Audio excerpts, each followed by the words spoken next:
Hey thrill seekers, dive into 8 bone-chilling Appalachian horror stories where dark hollows hide real nightmares. Hit that like button, subscribe, and ring the bell for more spine-tingling tales. Comment your scariest moment below. My name is Alex, and my job as a night dispatcher for a small private security company is about as exciting as watching paint dry. The silence is the most consistent part of the job, a thick, humming quiet that fills the small office from midnight to dawn. Most nights, the only drama is a raccoon with a death wish setting off a motion detector on some rich guy's sprawling estate, or the occasional, slightly panicked call from a homeowner who's locked themselves out of their own gate after a night out. It's not a career, it's a placeholder, but it pays the bills, and after 2 years, I've learned to live with the quiet hours, to find a strange sort of peace in the monotony. That particular night, however, was supposed to be one of those rare, beautiful evenings I actually had off. My wife, Chloe, she's a nurse, a real-life hero, and she'd just picked up an extra overnight shift at the hospital. Her dedication is something I've always admired, but I'd be lying if I said I wasn't thrilled at the prospect of a night completely to myself. That meant the couch was mine, the junk food I'd hidden in the back of the pantry was mine, and the remote control was mine. No judgment, no schedules, no alarms, just me. It was, for all intents and purposes, a perfect night. It was a little after 10 o'clock, and I was deep into my fortress of solitude, a blanket pulled up to my chin. I was midway through a rewatch of some mindless 80s action movie, the kind with cheesy one-liners and impossible explosions. I was eating cereal straight from the box, not because we were out of bowls, but simply because I could. That's when the first weird thing happened. The lamp beside me gave a single violent flicker, so fast I almost didn't register it.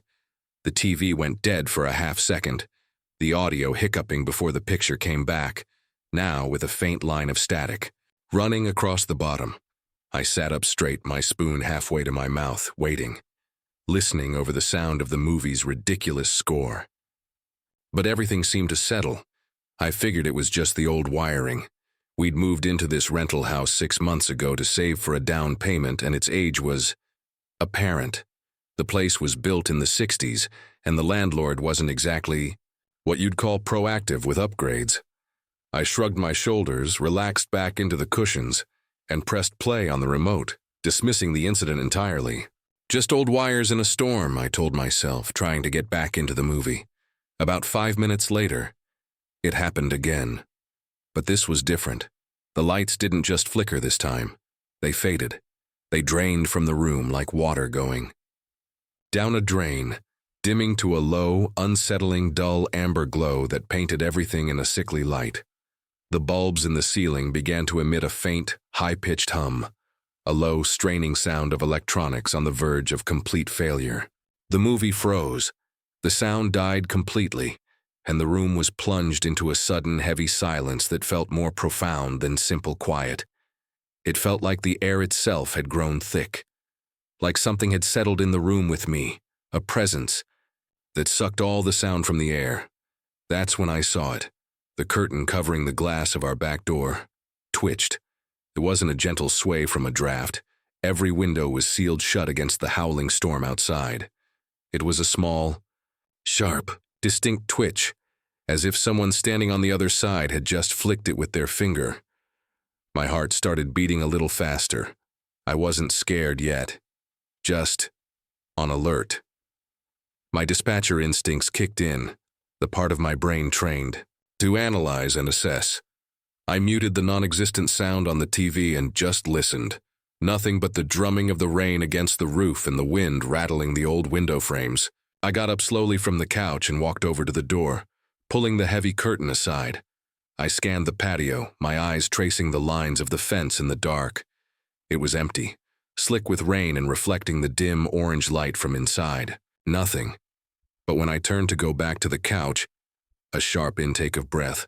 I froze mid-step, a cold dread washing over me. There on the floor, stark against the light-colored tile, were footprints. Wet, bare, muddy footprints. They started right at the patio door, the door I knew for a fact was locked and deadbolted, and trailed into the house. They weren't faint smudges. They were soaked, perfectly formed prints, as if someone had walked through deep, muddy puddles and stepped right inside without even thinking to wipe their feet. My mind was screaming, scrambling to make sense of it. I was alone. I hadn't been outside. I didn't hear a door open, no sound of a lock turning. Nothing. Chloe? Did she come home early? No, she would have called. She always called. And she wouldn't be barefoot in the mud. I crouched down, my fingers hovering over one of the prints. It was still wet, the edges dark and defined, but the proof was right there, on my floor. I followed the trail with my eyes as they snaked around the kitchen island, and headed directly for the darkened staircase. Following them felt like stepping into someone else's nightmare. With each hesitant step, I expected to hear breathing from around a corner, to see a shadow dart out of sight. But the house was dead silent. The only sound my own ragged breathing and the frantic pounding of my heart. The footprints went up the stairs. I just stood there at the bottom for what felt like an eternity, my hand resting on the wooden banister, every instinct screaming at me to get out, to grab my keys and wait in the locked car until Chloe came home. But I couldn't. A terrifying, morbid curiosity had taken hold. I had to know. Who is in my house? I started up the stairs, one deliberate, creaking step at a time. The second floor felt heavier, the air colder.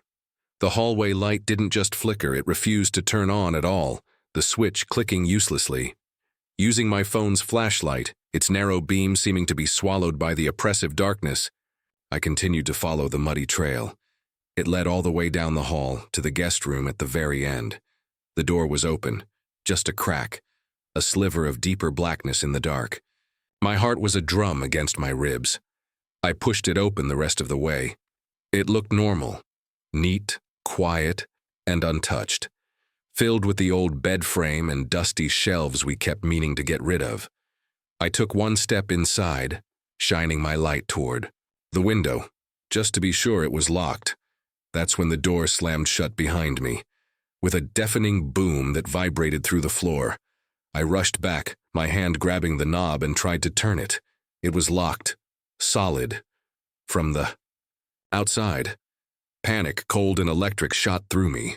I don't know how long I stood there, hand frozen on the cold brass knob, just listening. The room was silent. Too silent. I could hear my own pulse in my ears, feel it in my throat. I scanned the dark corners of the room, my light shaking, waiting for something to move. And then, as suddenly and violently as it had slammed, the door slowly creaked open, swinging inward on its own to reveal an empty, pitch-black hallway. That's when I finally moved. I bolted, down the stairs, through the hallway, straight out the front door. I didn't grab a coat, didn't grab my shoes, I just ran. I sat in my car with the engine running, the doors locked, the heat blasting, until I saw the familiar comfort of Chloe's headlights pull into the driveway. I wouldn't go back inside until she was with me. The next few weeks were tense. The house never felt the same. The air felt heavy, like the walls were holding something in. The living room light would flicker even when the weather was fine. Chloe swore she'd hear footsteps when I wasn't home, soft, shuffling sounds from the floor above. A few times I'd come downstairs in the morning to find kitchen cabinets hanging open, drawers pulled halfway out, as if someone had been searching for something. The final straw came when I was looking for a screwdriver one night and thought it might have rolled into the small closet under the stairs. I shone my flashlight inside and saw the wall was covered in deep, jagged scratches. Someone had carved my name into the plaster, over and over, dozens of times. The letters were crude and desperate, some carved cleanly, others messy, like someone was trying to remember how to write but kept messing up. And below all of it, scratched with a terrifying, deep force that had splintered the wood, were 3 words that made me move out the next day. I see you. I'm Maya, and I work nights at a veterinary clinic just outside the small town of Oakhaven. I'm a solitary person by nature, and I used to find comfort in the quiet hours, especially on rainy nights. The sound of a storm used to feel like a blanket, making the world outside disappear, making the fluorescent lights of the clinic feel less harsh. That all changed on a Thursday night in November. It had been a long, chaotic shift. Everything that could go wrong did.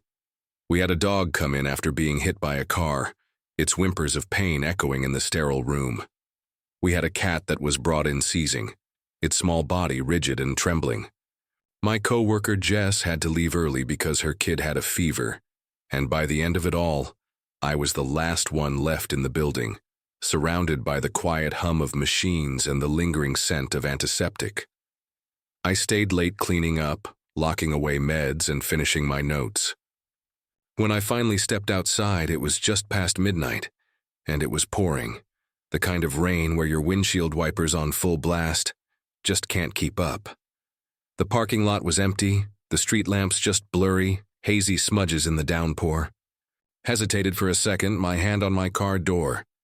Jess had offered me her couch before she left. "It's coming down hard," she'd said, her voice full of concern. "Just crash here."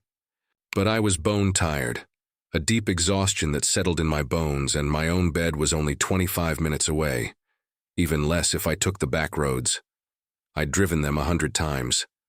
Those roads cut through dense, dark woods, past a few old farms, and then linked back to the main highway closer to my apartment.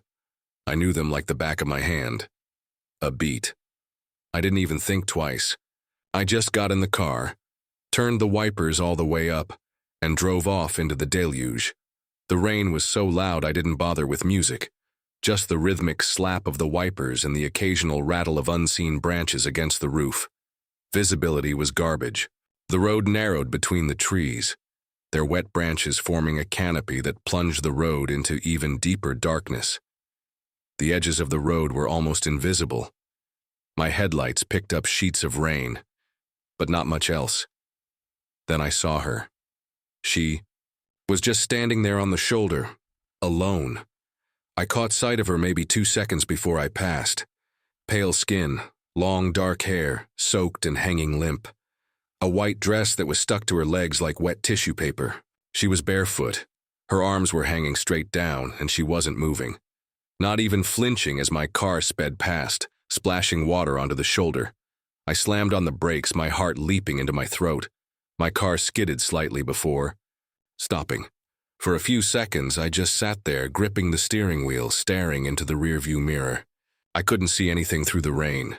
She'd already disappeared into the blur, but something in me, something instinctive and primal, was screaming not to go back. Still, I couldn't just leave someone out here in this storm. I cracked the window and shouted, "Hey, are you okay? Do you need help?" Nothing. I waited, the only sound, the wind and the rain. Still, nothing. That's when it hit me. She hadn't reacted at all. No flinch when I passed her. No turn of the head. No sign she'd even seen me. It was like I hadn't even been there. I rolled the window back up and told myself to just keep going. I'd call someone when I got home, report it. Let someone else check. A cop, not me.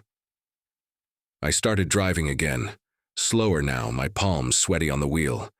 Then, maybe 5 minutes later, I heard it. A thud, right on the roof. It was loud and solid, like something heavy had been dropped directly on top. Of the car, it wasn't a branch, not debris, it was heavier, more deliberate. I jerked in my seat and hit the brakes again. This time I threw the car into park and got out. It was a big mistake.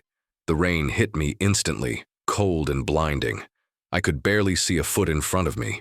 I shielded my face, stumbling around. The car, running my hand over the roof. Nothing. No dent, no sign of impact. I crouched and checked underneath. Nothing. But when I got back in the car, everything felt wrong. The driver's seat was soaked, as if someone dripping wet had been sitting there. But I hadn't left the door open. The windows had been closed.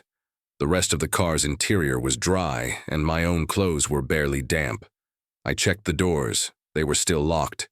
The back seat was empty. But my skin was crawling. I started driving again, gripping the wheel like it would anchor me to reality. I didn't look at the mirrors, didn't breathe too deeply. I just focused on getting home. Then, I saw her again. She was standing dead center in the road. I slammed the brakes hard. She was facing away from me. Same soaked dress, same limp hair, same motionless posture. Just standing there. I honked, I yelled, nothing, and then she was at my window, a sharp beat, just like that. She didn't move there, didn't walk, she just appeared. Her face was inches from mine, pressed to the glass.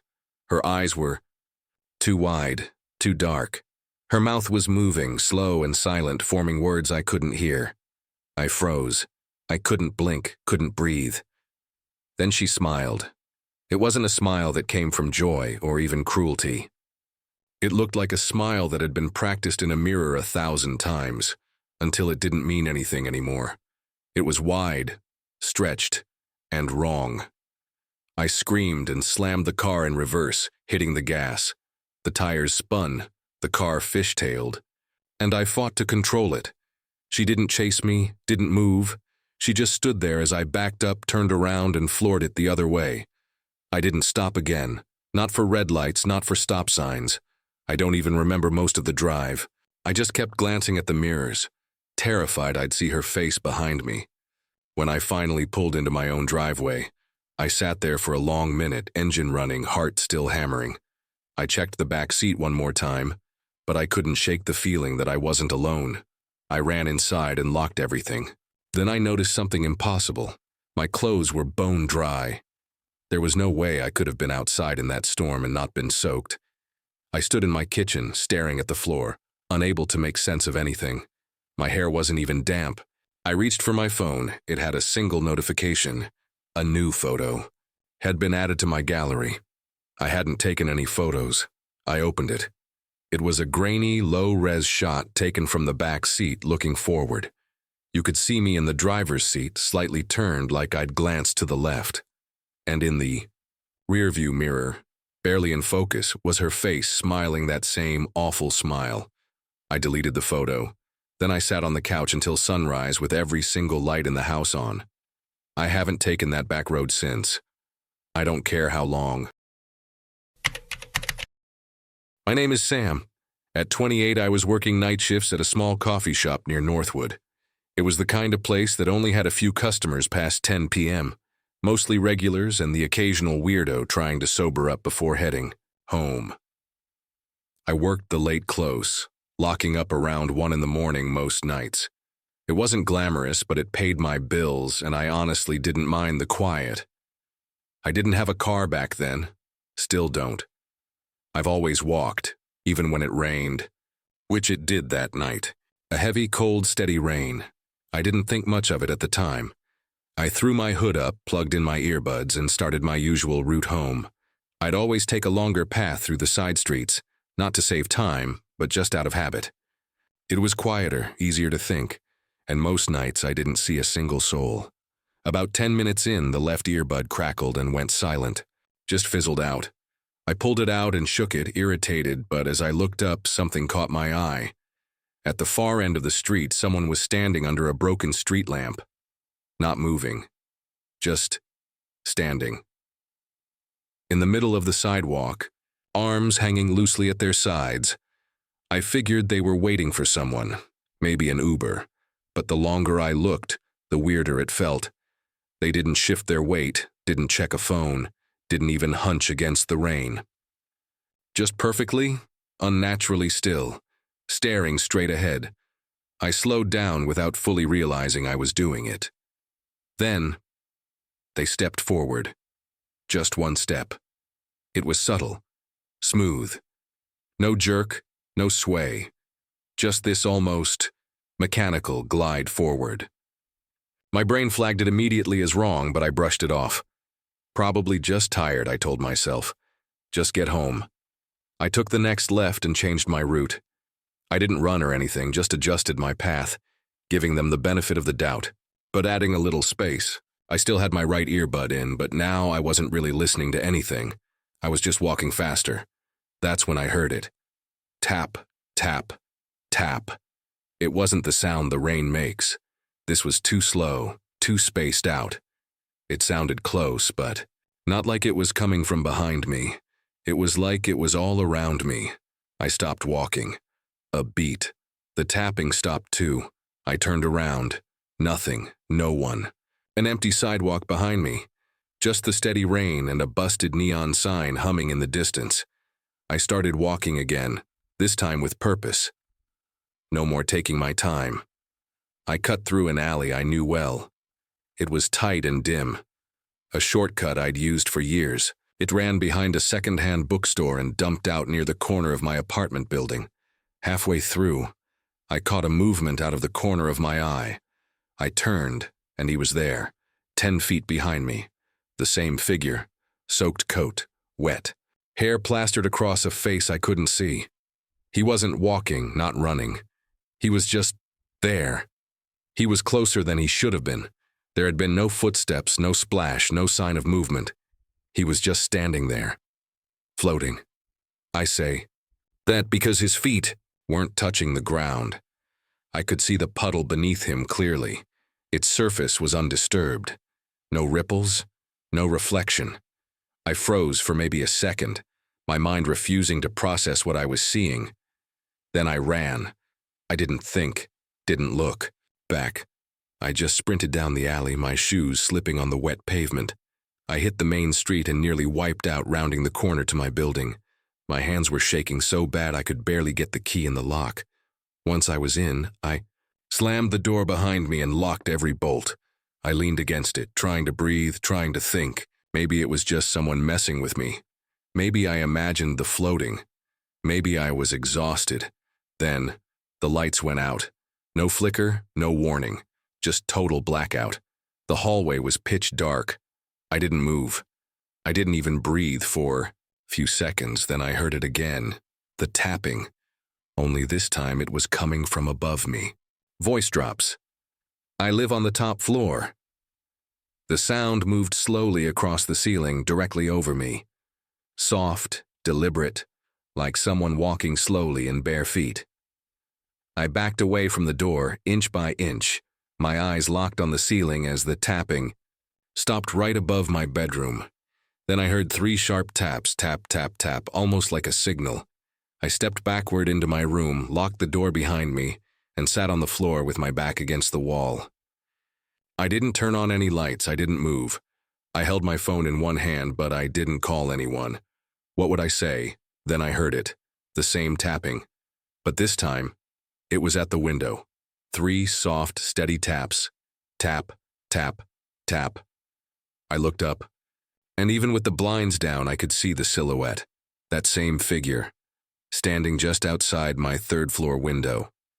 Only he wasn't standing. There's no ledge out there, no balcony, no fire escape. Just open air. But he was floating, still, maybe a foot from the glass. Same posture, head level, arms down. I didn't move.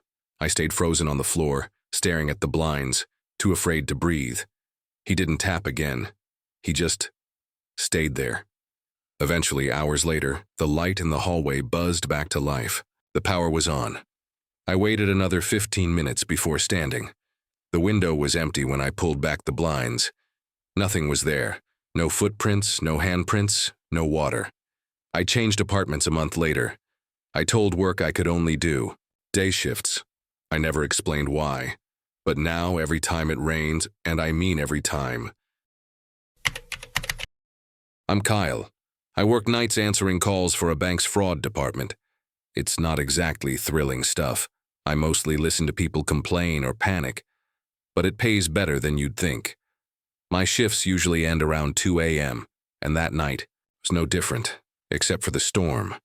It wasn't just regular rain. This was the kind that hammers the windows and turns the city into a messy, blurred reflection of itself, overflowing gutters and all. It was the kind of rain where everything feels quieter than it should, like the world's been put on mute, and you're the only one left. I was exhausted. My back ached from sitting in a cheap office chair for 8 hours. My eyes were dry and scratchy. from staring at a monitor, and I just wanted to get home, crash, and forget about the guy who spent 20 minutes yelling at me because his card got declined at a gas station. My usual route home took me down Maple Avenue, past the old cemetery with its leaning stones, across the rusted iron bridge near the river, and then onto Rook Ridge Drive. That street had always creeped me out a little, even in daylight. The houses are weirdly spaced out, most of them abandoned now, half covered in ivy and looking like they're being slowly swallowed by the earth. And there's this one long stretch where the trees lean in too close, their branches interlocking, overhead to form a dark, claustrophobic tunnel. But it was the fastest way home, and I wasn't in the mood to sit in traffic on the main roads, even at this hour. By the time I turned onto Rook Ridge, the rain was coming down in violent sheets. The windshield wipers were working overtime, their frantic squeaking just enough to drive me crazy. The headlights barely cut through the downpour, illuminating only a few feet of slick black asphalt ahead. My tires splashed through deep unseen puddles, and I had to keep my speed under 20 just to avoid hydroplaning. And that's when I saw her, right in the middle of the road. At first I thought it was just some girl who got caught in the storm. Maybe her car broke down, or maybe she got into a fight and stormed off. But as I got closer, something felt deeply off. She wasn't moving. She was standing dead still, barefoot as in a thin white dress that stuck to her skin like plastic wrap. Her arms hung too low, like she didn't know what to do with them, and her head was tilted just slightly to one side, as if listening for a sound only she could hear. I hit the brakes, and the car skidded a little, my heart thudding against my ribs. The car stopped maybe 15 feet from her. She didn't flinch. She didn't even seem to register the 2 tons of metal that had just screeched to a halt in front of her. I leaned forward, squinting through the rain, trying to make out her face beneath her curtain of wet black hair. But what I could see, it didn't look right. Her skin was too pale, almost a bluish gray, and there was something horribly wrong with her mouth. It was slack, a little too open, like a doll's. I cracked the window, the sound of the rain instantly filling the car. "Hey, are you all right?" Nothing. I thought maybe she was in shock. Maybe she needed help. I reached for my phone, my thumb hovering over the 911 icon. But then, she moved. It wasn't natural. It was like her whole body turned in one stiff, fluid motion, like a mannequin on a lazy Susan. Her shoulders, her hips, her knees, they all turned at the exact same time. Then I saw her eyes. Or I didn't, because they weren't there. Just deep, dark hollows where her eyes should have been. And yet, she was looking at me. I felt it, like 2 icy pins pushing into the back of my skull. Panic seized me. I slammed the car into reverse. My tires spun on the wet pavement, and I almost hit a mailbox, backing up way too fast. I tried to swing the car around to get it pointed in the other direction, but as soon as I looked forward again, she was there, right in front of me. Closer now, almost pressed against the hood. Her head twitched slightly, and her mouth opened. Wider, not like someone screaming, more like something unhinging. It was unnatural, a deep black void inside. I threw the car into drive and hit the gas. I didn't care if I hit her. I just wanted to get out of there. The car swerved, the tires screamed, and I shot down the road like my life depended on it. And maybe it did. I checked the rearview mirror again and again, my heart pounding, expecting to see her chasing me, floating behind me, maybe right outside the window. But there was nothing, just the rain and the dark, empty road. I didn't go home. I drove in circles for nearly an hour, soaked in a cold sweat, barely breathing. I ended up at a 24-hour diner on the east side, just sitting there, in the brightly lit parking lot with my engine running, trying to make sense of what just happened. I kept thinking, maybe I imagined it. Maybe I nodded off for a second, or the shadows played tricks on me. But 2 weeks later, something happened that changed everything. A guy from my shift, Darren, mentioned Rook Ridge while we were clocking out.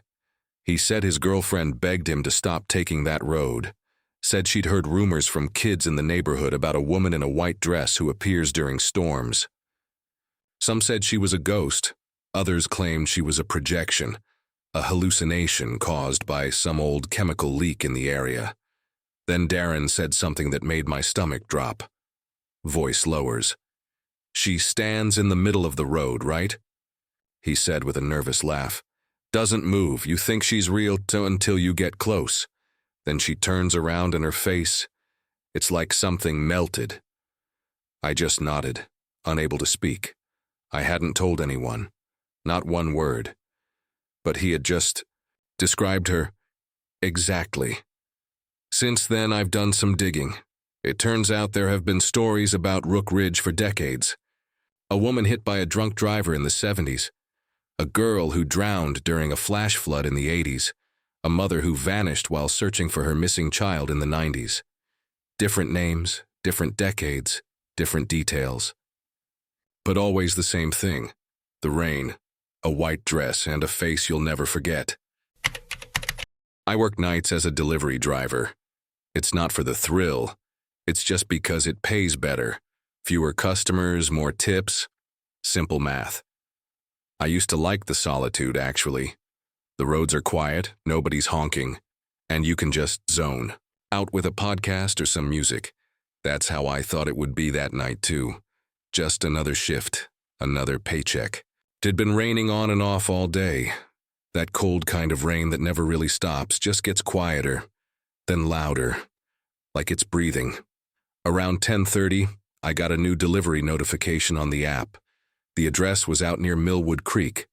That's borderline farmland.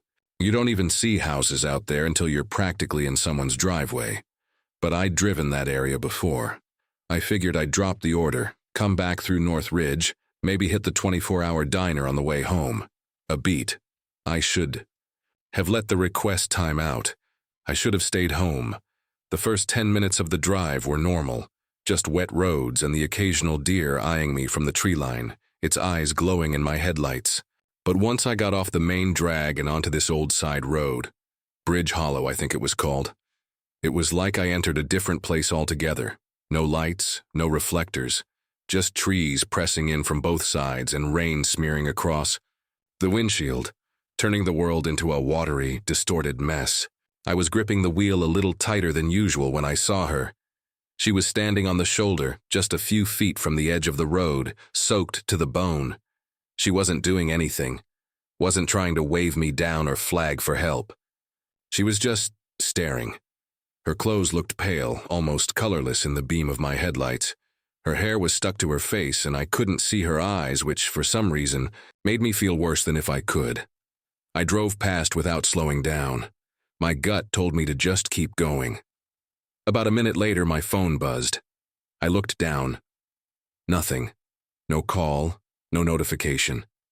It just buzzed, a single, sharp vibration. Then the GPS rerouted itself. The delivery address, it disappeared. The screen went gray, then black.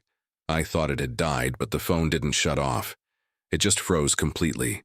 Then the screen flickered and rebooted, without warning. By now the road had narrowed. Even more. The trees were so close they scraped against the sides of the car with a screeching sound. I tried turning around, but there was nowhere to do it safely. Eventually I found a small, muddy shoulder, like a utility patch. Just enough space to back in and three-point my way out. I checked my mirrors before reversing, and I saw her again. The same woman. But this time, she was directly behind my car. Her face was slightly tilted. Still no expression, still no movement, just there. I didn't hesitate. I slammed the gear into drive and I floored it. My rear tires spun for a second in the thick mud before catching. When they did, I shot forward hard enough to make the front end lurch. I kept going, no looking back. Not even when the road started to blur and curve in ways that didn't make any sense. I passed the same bent speed limit sign, twice. Then a third time. That's when the panic really set in. My heart was pounding. I wasn't just lost. I was stuck.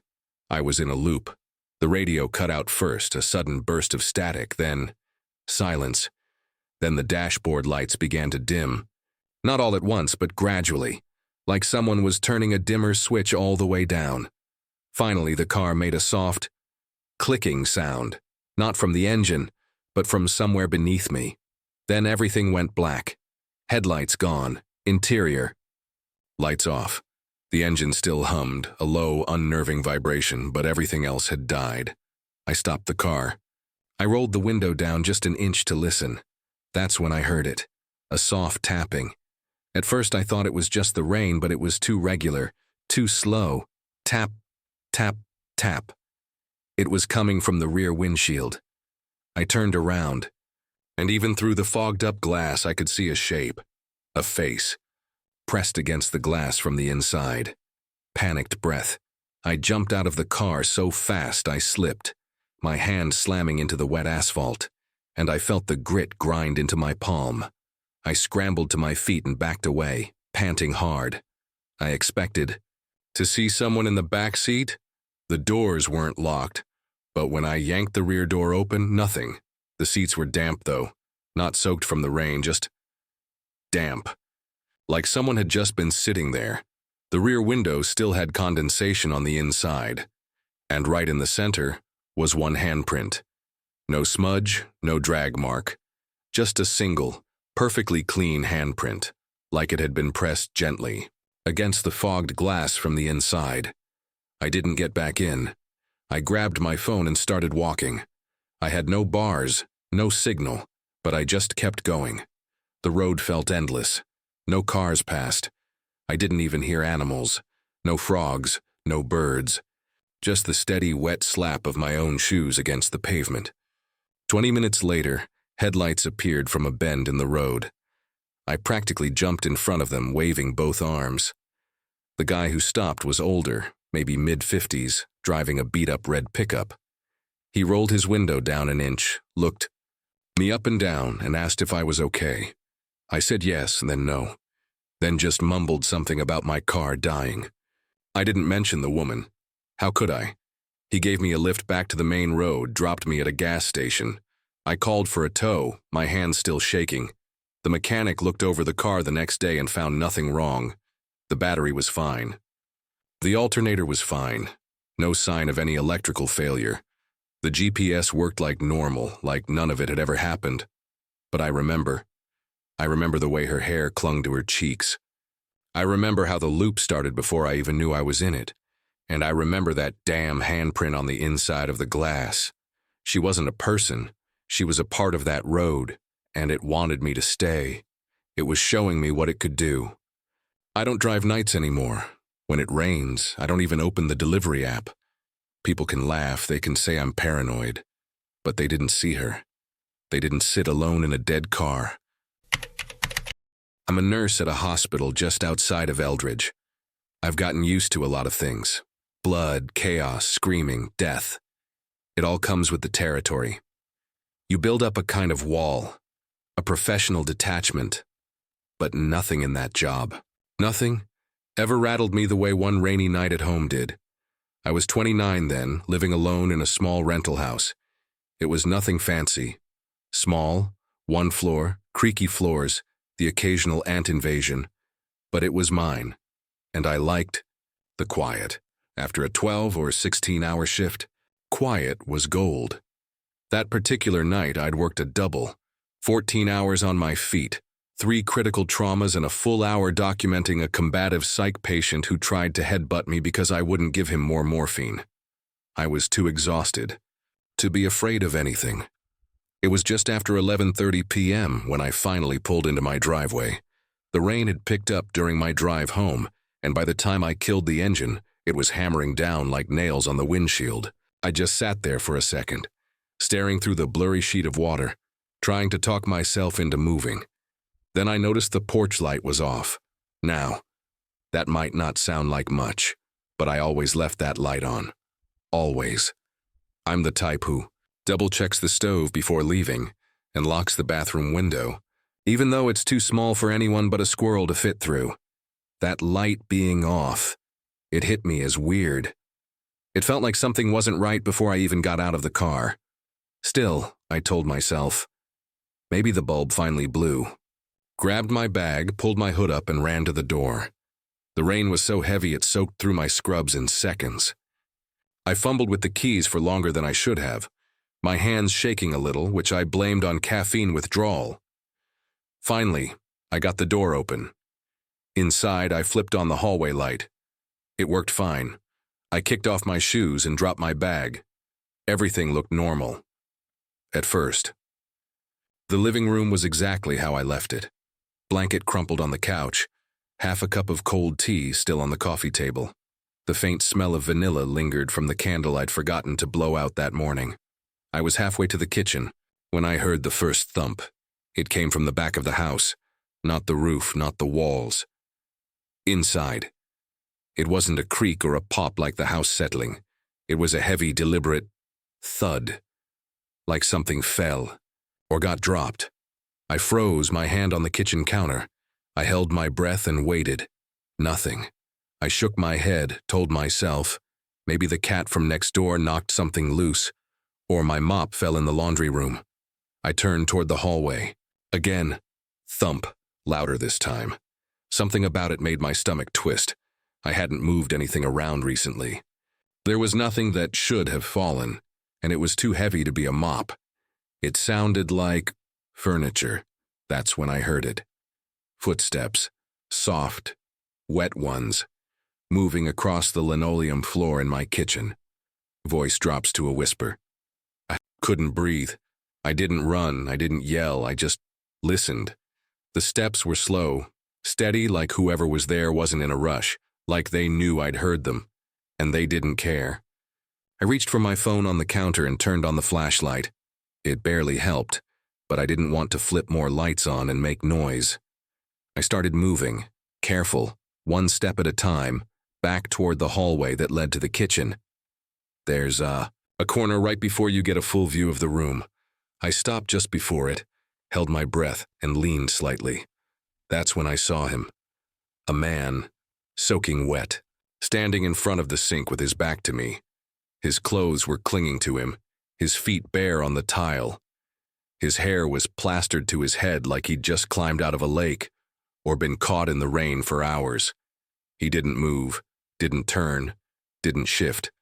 He just stood there, facing the window above the sink. I couldn't make out his face, but something about the way he held himself, so rigid, so still, was wrong. There was no tension, no panic. It was like he didn't even realize he was in someone else's house. I backed away slowly, making no sound. My phone shook in my hand. I walked backward toward the door, keeping him in my peripheral vision the whole time. I grabbed my keys off the entry table, opened the door as quietly as I could, and stepped outside into the rain. I didn't even bother pulling up my hood. I just ran. I didn't stop until I was back in the car with the doors locked. Then I called the police. They showed up pretty quick considering the storm. I met them at the curb, pointed to the house, and told them someone was inside. 2 officers went in. I waited with the 3rd. When they came back out 10 minutes later, their expressions didn't make sense. "There's no one in there," one of them said. "Nothing seems disturbed.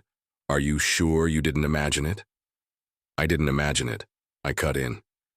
He held up a hand, calming like he was used to jumpy people. But then the other officer came back. He'd found something. Wet footprints, bare feet, leading from the back door, which was still locked, into the kitchen. But there were no exit prints, just a trail into the house and nowhere else. They checked every window, every closet. Nothing. There was no sign anyone had come in or out, and yet someone had. I saw him. I felt the shift in the air. I wasn't sleep-deprived enough to hallucinate that. I didn't stay there that night. A month later, after I'd finally worked up the nerve to go back, I stepped onto the porch, and the light above the door went out. Not a flicker. It just went out. Instantly. My stomach dropped. I stood there in the dark, keys in my hand, frozen. This happened when I was 27, back when I worked night shifts for a grocery distributor just outside of Dayton. It was the kind of job that leaves your hands raw and your spine feeling bent out of shape if you do it long enough. 10. Hours of moving pallets, loading trucks, and making sure everything was wrapped and scanned correctly. By the time I finally stepped outside, the sky was a deep starless black and the parking lot was half flooded. Rain hammered everything. It had started earlier in the evening, a light drizzle, but by the end of my shift, it was the kind of deluge that soaked you through in seconds. My car, a beat-up Civic I should have replaced years earlier, was parked all the way at the far end of the lot.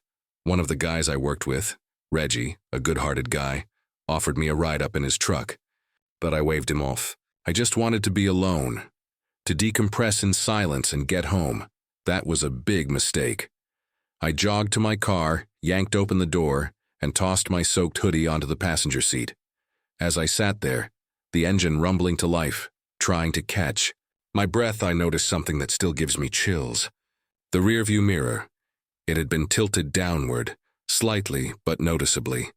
Now I'm particular about my mirrors. I never touch them. Ever.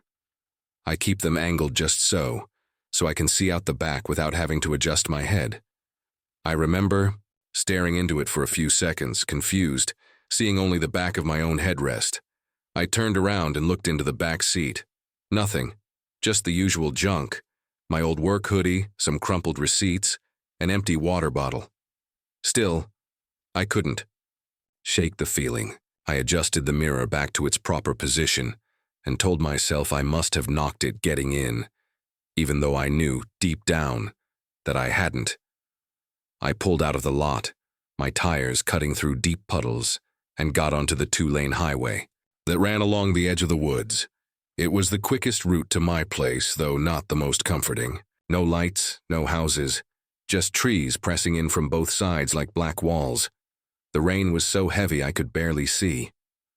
My wipers fought to keep up, and with only one working headlight, the road looked like it was disappearing into a black pit. I slowed down.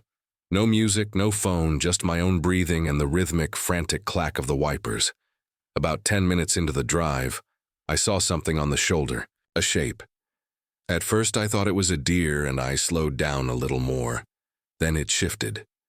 It was a person, a woman, standing in the pouring rain, facing away from the road. She wasn't flagging anyone down. She wasn't even moving. She was just standing there, as still as a statue, soaked from head to toe. She was wearing what looked like a white dress, but it was so plastered to her skin by the rain that it was almost gray. Her long black hair was hanging down in front of her face, clinging to her shoulders. Something about it didn't sit right. The image was off in a way I couldn't put into words. I slowed to a crawl and rolled the window down a little. "Ma'am, are you okay?" She didn't move. I should have kept going. Every cell in my body was telling me to leave, but I pulled over. Anyway, I think I convinced myself that if I didn't at least check, I'd regret it. I stepped out into the rain, holding my phone with its flashlight on out in front of me. It barely cut through the sheets of water, but I could see her clearly now. She was barefoot, standing ankle-deep in mud.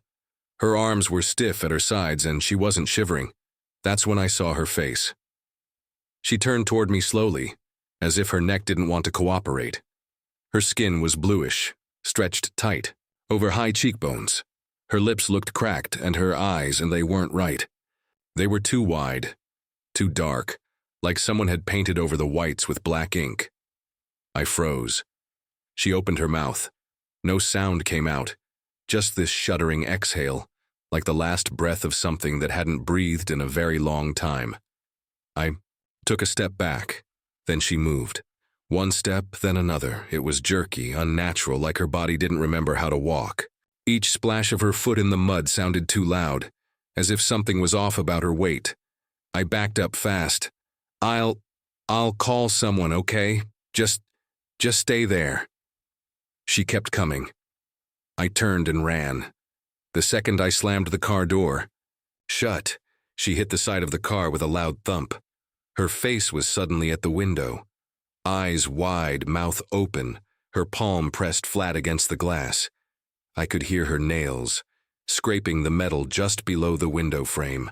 I fumbled with the keys, my hands soaked and slipping on the ignition. The car finally started. I threw it in gear and peeled out, tires spinning on the slick asphalt.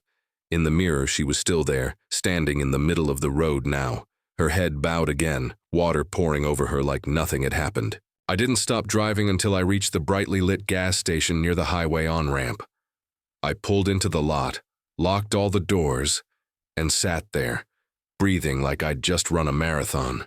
My heart was going so fast I thought it might tear right out of my chest. The next day, I told Reggie about it, the same guy who offered me a ride. I expected him to laugh, to tell me I was crazy. But instead, he got real quiet. Then he told me that years ago, a young woman had been hit and killed on that same road while walking home from a party. A hit and run, no ID, no family ever came forward. She just vanished into the system. My name is Ethan, and I'm a high school English teacher. It's a job I love, but it still feels weird to say sometimes because I don't exactly fit the stereotype. No tweed jackets or coffee mugs that say world's best teacher. But I love what I do. That night, though, nothing about my job mattered. None of the lesson plans, the stacks of essays in my back seat, or the passive-aggressive emails from parents had any place in what was about to happen. It was a Thursday in late October, and I had just finished a parent-teacher night that ran way later than it should have. I was tired, hungry, and just trying to get back to my apartment outside of Clayton before I fell asleep at the wheel.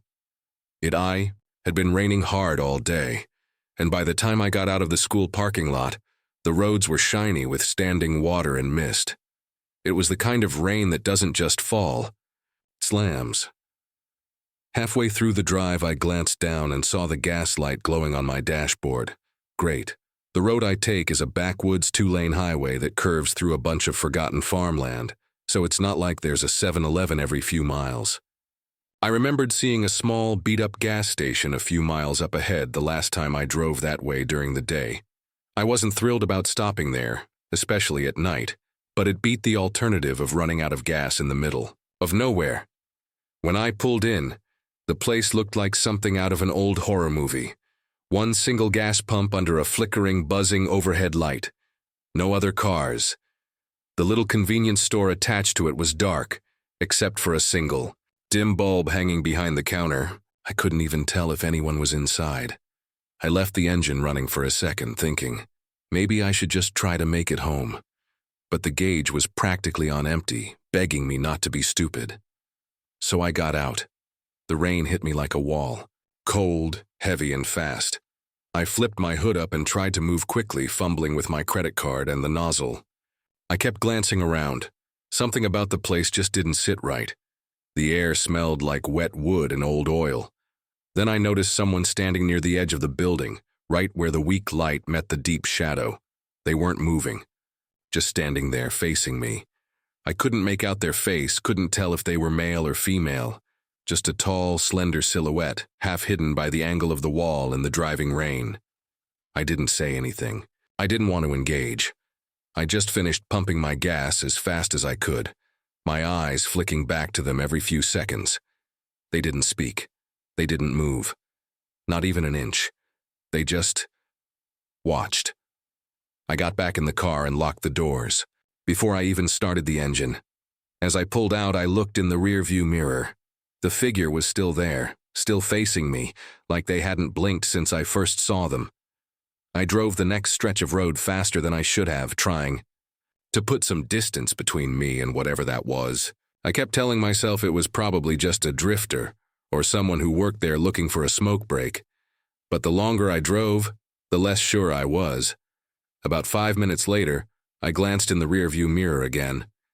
And I swear, just for a second, I saw someone sitting in the back seat. My stomach dropped. I turned my head so fast I think I gave myself whiplash. Nothing. No one was there. The seat was empty. I pulled over, my heart pounding, my hands shaking on the steering wheel. I turned the interior lights on, checked the back seat, underneath the seats, even popped the trunk. Empty. I must have sat there for 10 minutes just breathing and trying to convince myself it was the rain. A reflection. A trick of the light. Something. Anything but what I thought I saw. Eventually I pulled back onto the road, but I didn't relax.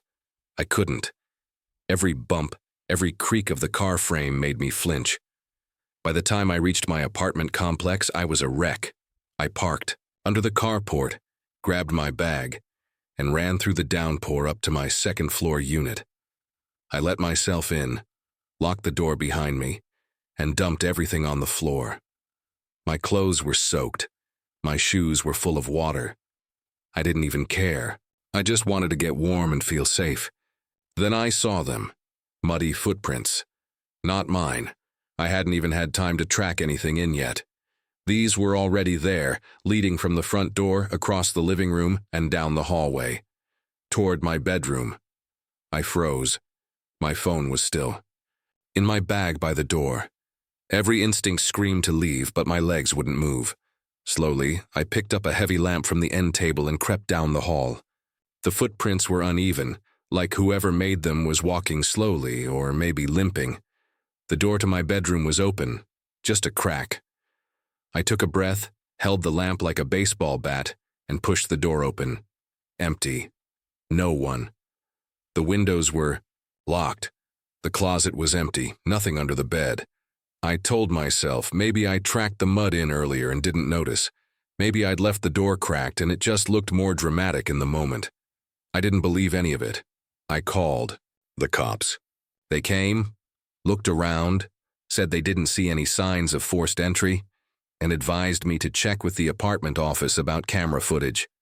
They gave me the usual advice about locking windows and doors, as if I hadn't been doing that since college.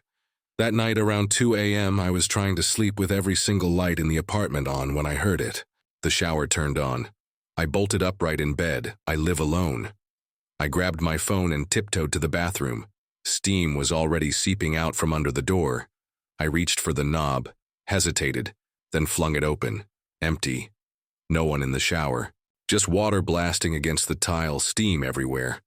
I turned it off, backed out of the bathroom, and didn't sleep for the rest of the night.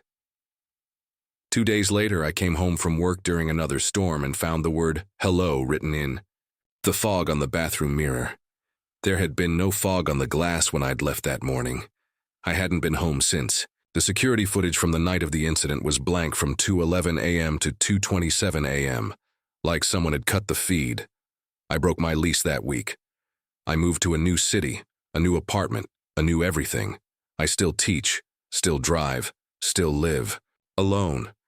But I don't take back roads anymore, and I never stop at old gas stations in the rain, because some things, they follow you, and some nights.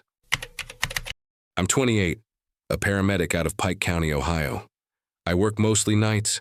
You learn real fast on this job that people don't always call for what you'd consider true emergencies. Sometimes it's loneliness, sometimes it's fear. Sometimes, it's just a gut feeling they can't explain. That's the kind of thing you try not to judge. But 3 years into this gig, you also start to notice when something really, truly, doesn't add up. This happened back in early October. It had been raining since before sundown, the kind of hard, drumming rain that makes your teeth ache just from looking at it. By 11:30 p.m., I'd been in the rig alone for hours, doing my rounds, scrolling between dispatch pings, and sipping on half-dead, lukewarm coffee. That night felt slower than usual, quieter. Then I got a welfare call. Just outside Elmer's Fork, a small town with maybe 30 homes spread across 2 miles. Dispatch said a woman had called in about someone lying in the road near her property. She sounded scared, but strangely calm. She said the man wasn't bleeding, wasn't thrashing around. He was just lying there, as she put it, like he'd been dropped out of the sky. I pulled up at the address around 11:50. It was a 1-story place with a sagging porch light and wind chimes clinking frantically behind sheets of rain. The gravel driveway was shiny and black, almost blending into the road. A woman stood out front in a sweatshirt, arms crossed, her face pale in the dim light. I rolled down my window just a crack. "He's still there?" I asked. She just nodded and pointed to the far end of her driveway. So I parked, grabbed my trauma kit, threw on my jacket, and jogged toward the figure she'd pointed at. The rain was soaking through my collar before I even got halfway there. The man was lying just off the edge of the gravel, half in a shallow ditch, half on the grass. His face was turned up to the sky. He had on a gray hoodie that was clinging to him like a second skin, and soaked jeans. His boots were muddy. I saw no blood, no obvious bruising, nothing that would indicate a car accident. I crouched beside him. "Sir, can you hear me?" Nothing. I checked his pulse. It was slow but present. His skin was cold, way colder than it should have been. Not just hypothermic cold. This was an unnatural cold, like he'd been in a walk-in freezer for hours. I put my hand on his shoulder, tried to move him slightly to check his back. His whole body was stiff. Not like rigor mortis, which I've felt before. This was different. It was more like someone mid-spasm, frozen in a state of absolute tension. I glanced back at the woman. She hadn't moved. She just stood there on her porch like she was afraid to blink. Then I turned back, and he was sitting up. No warning, no shifting, no moan or groan. He just was up. His face was angled down, his hood still covering most of it, but I could see water dripping from his chin like a leaky faucet. I stepped back, one hand still on my kit, the other creeping toward my radio. "Can you hear me?" I asked again. "You know where you are?" Still nothing. But his hands, they started to twitch. Small tremors at first, then faster. Not like he was cold, like something was wrong with his wiring. Voice cracks. I radioed in for backup. I hate that I remember my voice cracking so clearly. I wasn't panicked yet, but something in the air had shifted. You know that feeling you get when someone stands too close behind you? It was like that. Only it was everywhere around me, pressing. He stood up. That movement. It's what stays with me. There was no shifting of weight, no bend to the knees. He just went from sitting to standing. Upright, like someone had pulled a puppet straight up through its spine. He didn't speak, didn't look at me. He just stood there, trembling slightly. Then he started walking, not toward me, but away, toward the open field behind the woman's house. That field was mush. I could hear the rain sucking at my own boots when I'd walked through it earlier. But he moved like it wasn't even there. No stumble, no splash, he was just gliding. Steady, slow. He made it about 50 feet before he stopped near the tree line. That's when he turned his head. I swear I didn't breathe. Not because of what I saw, but because of what I didn't see. His face, it didn't make sense. It was too long in the jaw, the eyes wide and still. There was no confusion, no pain, just vacancy. But it was like something was looking through that face, like it wasn't his at all. Then he bolted into the woods. He wasn't running. He was floating. I know how that sounds, but I can't explain it any other way. His feet moved, but not right. Too fast, too smooth. His body swayed like he wasn't built for it. And then he was gone. Just trees. Just rain. Police showed up 13 minutes later. By then, I was soaked to my skin and shaking like hell. Half from the cold, half from trying to make sense of what I'd just seen. I led them down to the edge of the field, flashlights cutting everywhere. We searched until 2 in the morning. Nothing. No prints, no trail, not even a broken branch. One of the officers looked at me and said, "You sure you weren't just tired?" Yeah, I was tired, but I've been dead tired before. You don't hallucinate movement like that.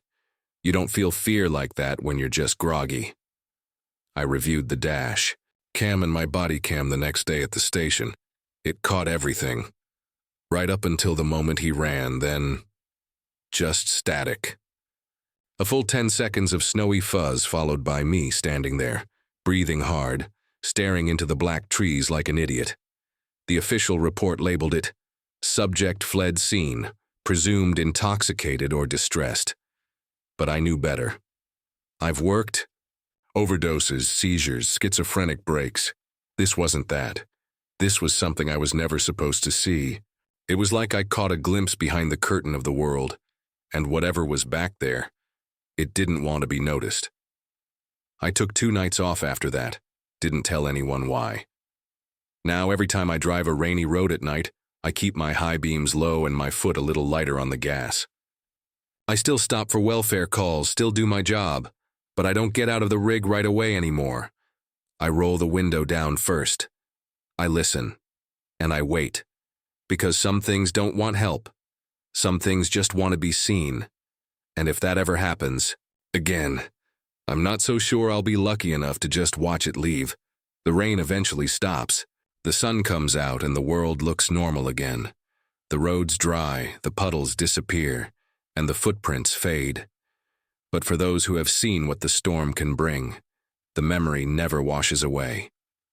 It lingers, a cold spot in the back of the mind, a reminder that when darkness falls and the rain begins, you are never truly alone. The world we know is just a thin veil, a comfortable illusion. And sometimes, on the darkest nights, the rain makes that veil just thin enough for something else to slip through.